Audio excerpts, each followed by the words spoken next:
Hello again, everybody, and welcome back to the channel. Thank you so much for joining us again today. Well, as many of you know, Sig Sauer's had a great deal of success with the whole P365 line of pistols. And here today we have a variant that's kind of hard to get, and I've been trying to find, but finally have the P365 Axg Legion. So we're going to jump right into it in just a minute.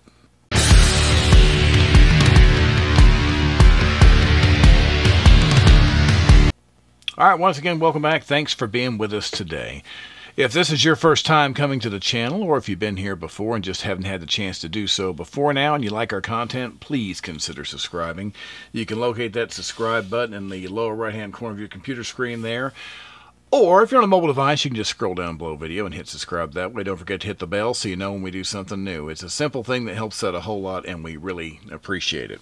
So, 365 Axg Legion. I've got several versions of the P365, and I like all of them.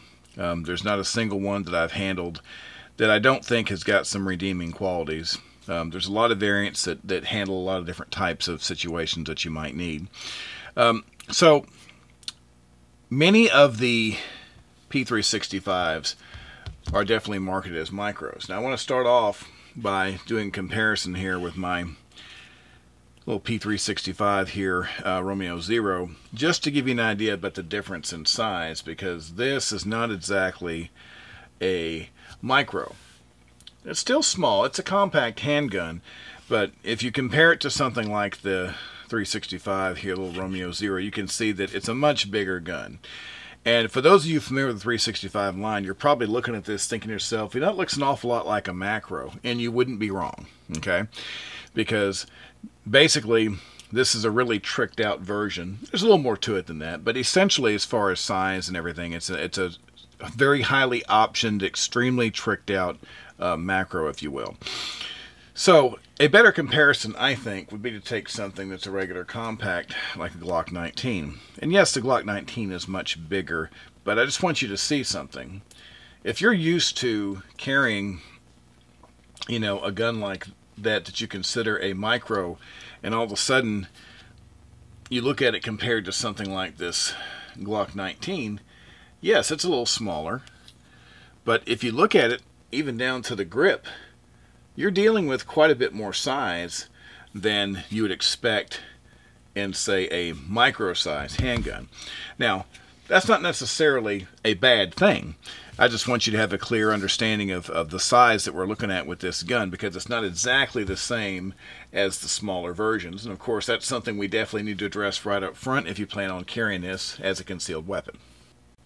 Okay, we're going to jump right into the features here, but before we do, we're going to take just a moment to thank our friends over at Don's Weaponry for providing us this beautiful example of the P365 Axg Legion for our tabletop review today.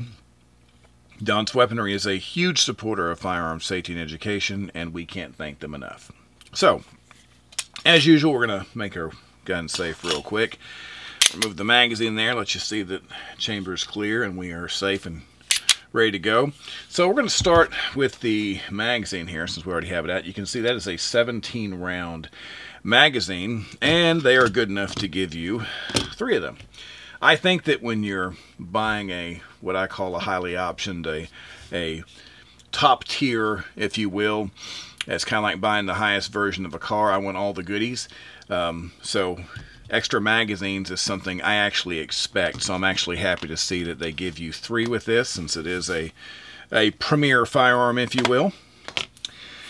So starting from the top down, first thing you may notice, there's a cover here. That is the optics cover plate there. This has a RMSC footprint, so it is optics ready for a number of different popular options without having to have an adapter plate, so that's great. The sights, the standard sights, if you go with those, it's what they call the X-ray 3-dot night sight from Sig. And it's a very good 3-dot night sight, plus you have that high visibility ring on the front. This is a great sight. I have some other SIGs with this same sight on there, and it shows up just as good day and night as anything else I've ever used, so I really like them. You may notice these 2 cutouts on the front of the slide. That is what they call the 2-port integrated expansion chamber, and it's designed to help control recoil on the firearm. You have some pretty pronounced serrations here on the front and rear of the slide, which are pretty good. Even with gloves on, I can feel these pretty well. You do have an accessory rail on the front, so lights and lasers, no problem. You can do that. And like I say, to me, this is, being a little bit bigger than a micro, this is more of a compact. This is something that would actually excite me as like a home defense gun. It's a great choice. And like I said, it's a good carry gun too, but if I decide to keep something like this in the house, I'm glad I have the option for a light. That's always good.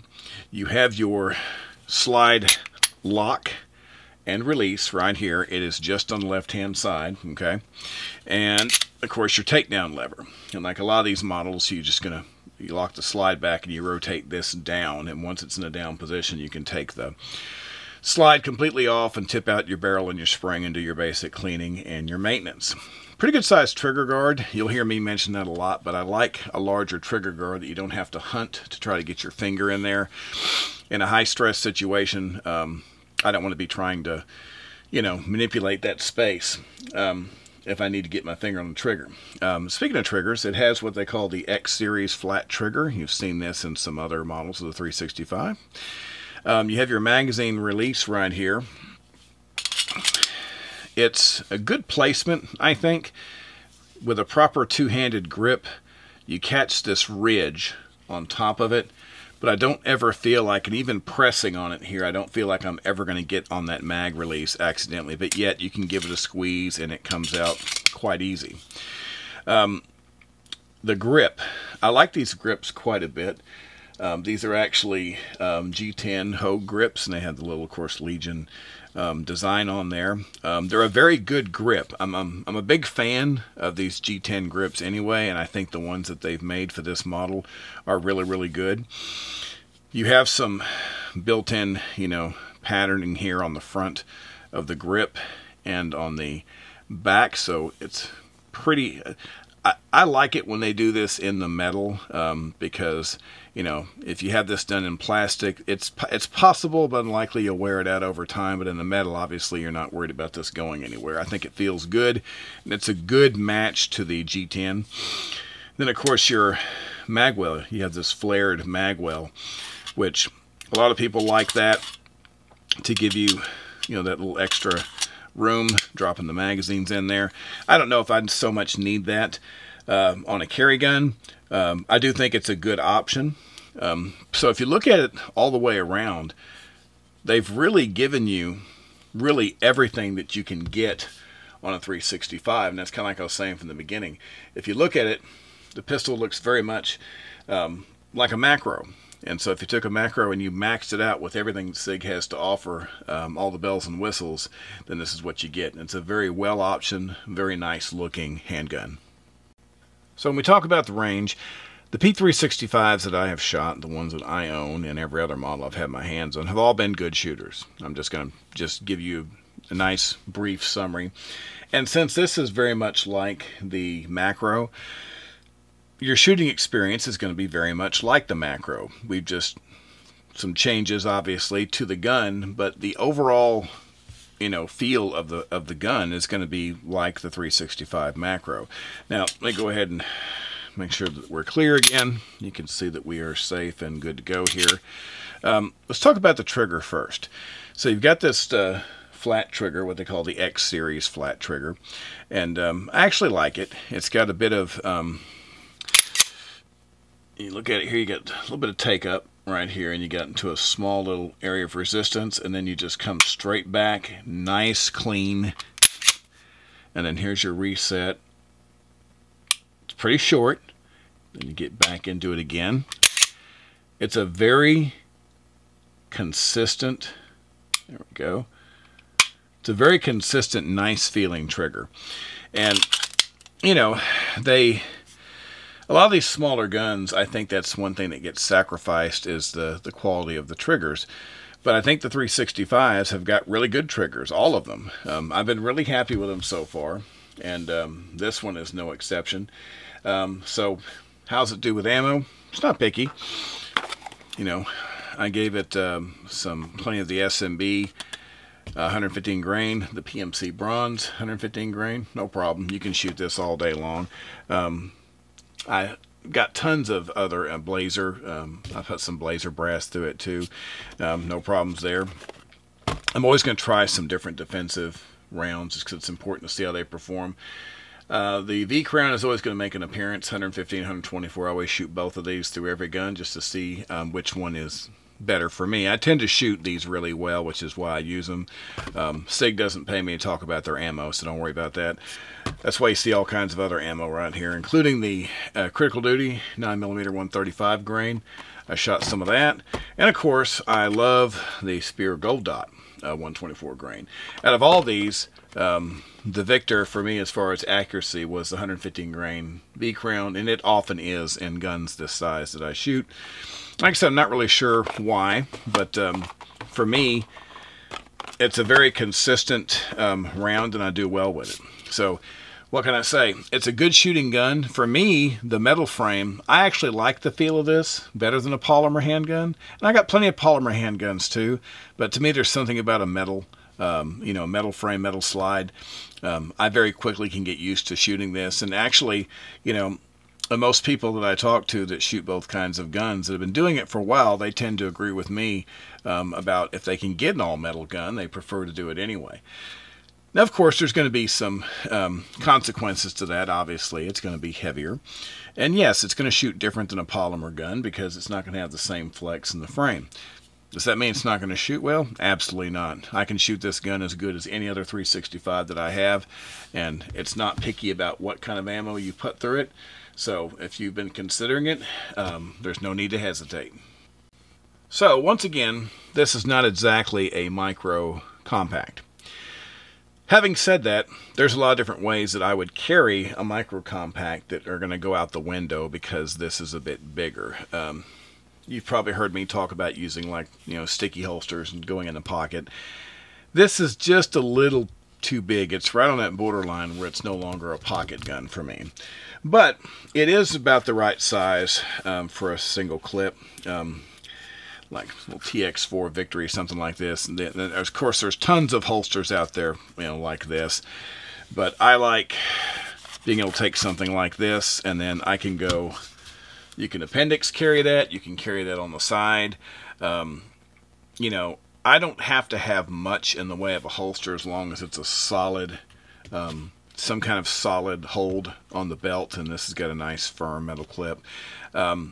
There's tons of DeSantis and everybody else makes, little holsters just like this. So no worries about finding something for your gun. The 365s have a ton of aftermarket support. This is just something I have, and actually this is one that was, oddly enough, for my macro. I told you that this is basically, for all intents and purposes, it's a macro that's completely tricked out, and mine fits beautifully, and it's very comfortable. Now, if I was going to carry this, there's other positions I might want a different kind of holster because the grip is kind of big. So if I'm carrying this in, say, the 3 o'clock position or 3:30, somewhere in there where it's going to rub against my side a little bit more, I might want something like a crossbreed that has the Kydex, and it has the horsehide that goes up against your body, kind of protect you from this part of it rubbing. But I didn't really have any problems carrying this. I even tried carrying this in the 3 o'clock position, and it really didn't bother me that bad. Like I say, it's got good grip, but it didn't feel uncomfortable at all. And the weight, I was surprised because, of course, with the capacity, 17 plus 1 of 9mm, just the weight of the ammunition is something to consider because it does make the gun heavier. But it didn't pull. I didn't feel like it was pulling against my holster in an unacceptable way. It didn't make the pants sag. Now, I had a good carry belt. I carry a good stiff concealment belt, which a lot of people overlook that. But your holster is only as good as your belt. If you carry a thin, floppy belt that can't hold your holster, you'll find your belt sagging right there where the holster is. So with a good belt, something like this is great. So there's no reason that you couldn't have this as a carry gun. Like I say, it's a little bit on the high end for me because I've said many times that Glock 19, something around this size, is kind of the largest carry gun I've ever tried to carry, and I try to go way below that. So for me, when you're talking about a micro, obviously you're more in this department, but it's not that much bigger. And with a good holster, I think you can carry it just fine. And there's many other guns that are actually bigger than this that I can carry comfortably well. So I don't see any reason this would be a problem. Okay. So overall, if we're talking about the P365 Axg Legion, features, value,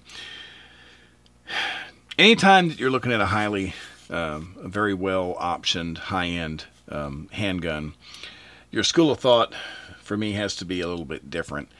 This is not a cheap gun, okay? If you buy an entry-level P365, you know, the price you're going to pay for that is going to be way, way, way different than something like this, which is their exclusive, high-end, you know, best of the best. This is about a $1,200 gun, give or take, depending on where you get it and how prices might be doing, to get that with three 17-round magazines. For some people, of course, that's a no-go. There are people who absolutely will not pay that much money for a gun, or especially a carry gun. They just won't do it. And I respect that. You know, everybody has to get what makes sense for them within their budget and their needs and that type of thing. Do I think it's overpriced? No, not at all. I've bought plenty of $1,200 pistols that were complete disappointment, that I didn't think I could count on, that I wondered, you know, why did I pay $1,200 for this handgun? P365s have all been good, reliable handguns for me, and with the options that you get on the Axg Legion, it's not just a cool looking gun, which it is. It's very nice. If you've looked at any of the other 365s and you look at this, you can just say to yourself, man, they really went above and beyond. But for me, just the fact that this gun, you know, has a metal frame, I personally just feel like a metal gun is kind of a different category. I am very big on, like I said, the older SIGs, all the hammer-fired SIGs that I kind of grew up on, if you will, and my history with shooting. And so anytime that they get a gun like this and they transition it over to a metal frame, to me that's always a good thing. And I know there's many shooters out there that feel the same way that I do. So it's an expensive handgun, but I don't think it's too expensive, especially for what you're getting. And I think the gun performs well enough. It's not picky about ammo. It's, you know, got a number of features that anybody would want on their gun, and, you know, different capabilities. Has a great trigger. You know, I think that anyone who's looking to get a good handgun, either for carry or as a home defense gun, I think the P365 is a great option, and it's a great option really for anyone. If it's in your budget, if it makes sense for you, the features that you get and all that will make it worth it. So I think it's good. All right. Well, that is going to do it for today. As always, we thank you so much for being with us. We'll be back very soon with another video for you. So as always, everyone, please stay safe and have a great day. Thank you.